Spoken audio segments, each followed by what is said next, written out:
Hey everybody, this is the help video for the Langston Hughes biography, part 2. This will also include the first poem that he had published. I believe it's his first one, but he was only 17 when he wrote it, so that's going to be at the end of this biography.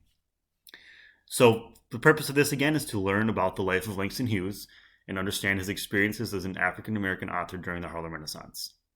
We talked about how he is in contrast with Zora Neale Hurston, just the way how he grew up and where he grew up, and the things he experienced as a child that kind of made him see race a little bit differently than Zora Neale Hurston. So that's kind of what shows up in his writings, as we'll see today. So same as yesterday, you're going to read each paragraph as a question after each one. If there's a word that's bold and underlined, it'll be in the vocabulary quiz on Friday. You can practice those today, by the way. So there's a few times in this quotes. There's quotes from Langston Hughes where he uses this word, which we've talked about. It was acceptable even for white people to use back at this time. It wasn't used derogatorily, but however now it obviously would be. So I'm just gonna say people instead, or I guess just you'll understand why I'm skipping it, even though it wouldn't be super crazy for me to say it. I don't think, but if I don't want to, I just don't feel comfortable saying it, and I don't want it to sound weird to anybody else that is listening to this. Okay? So, here we go. Paragraph 6. In 1914, Hughes moved with his mother and new stepfather to Lincoln, Illinois. He was elected class poet at his 8th grade graduation in 1916, an honor he received with some skepticism. I was a victim of a stereotype, he noted with characteristic tongue-in-cheek humor. There were only 2 of us kids in the whole class, and our English teacher was always 2 of us black kids, I guess I could say, in the whole class, and our English teacher was always stressing the importance of rhythm and poetry. Well, everyone knows, except us, that all African American people have rhythm, so they elected me class poet. I felt I couldn't let my white classmates down, and I've been writing poetry ever since. Soon after, the family moved to Cleveland, Ohio. All right, so kind of the beginning of his poetry, or his success in poetry, just as an eighth grader. So your question for this one, Hughes talks about being stereotyped in this paragraph. How is he being stereotyped by his teacher and classmates? We talked a lot about stereotypes before we got out of school. So think back to that with Seed Folks and how you've been stereotyped, how Northview's been stereotyped. How was Hughes stereotyped about his rhythm and poetry in this paragraph? All right, moving on.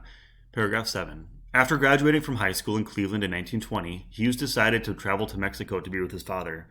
James Nathaniel Hughes had left the United States to escape racism, but also to distance himself from the African American community, whose culture he disdained. His son, who felt such pride in his African American heritage, found this self-loathing baffling. I didn't understand it, Hughes later wrote, of his father's dislike of black culture, because I was African American and I liked African Americans very much. On the train ride to Mexico, as the car crossed the Mississippi River, Hughes looked out the window and thought of all that rivers had meant to black people. Slaves sold down the river in pre-Civil War South, the Euphrates and the Nile in Africa, and wrote the poem, The Negro Speaks of Rivers. So that's the poem we're going to be reading today. So question 7. What do you think of the fact that Hughes' father disliked the African American community, even though he was African American? Why do you think this was? This is kind of a complex question.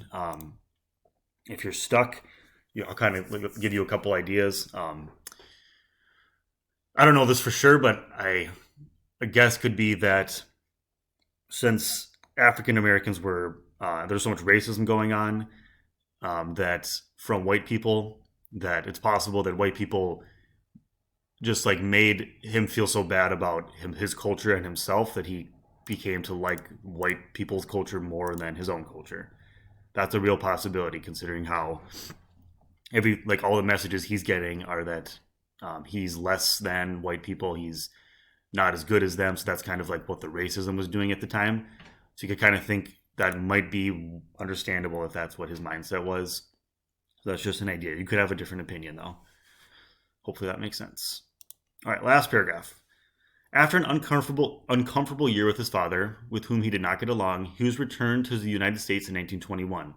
The Negro Speaks of Rivers was published in Crisis, the magazine of the National Association for the Advancement of Colored People. Langston Hughes' poetry career had begun.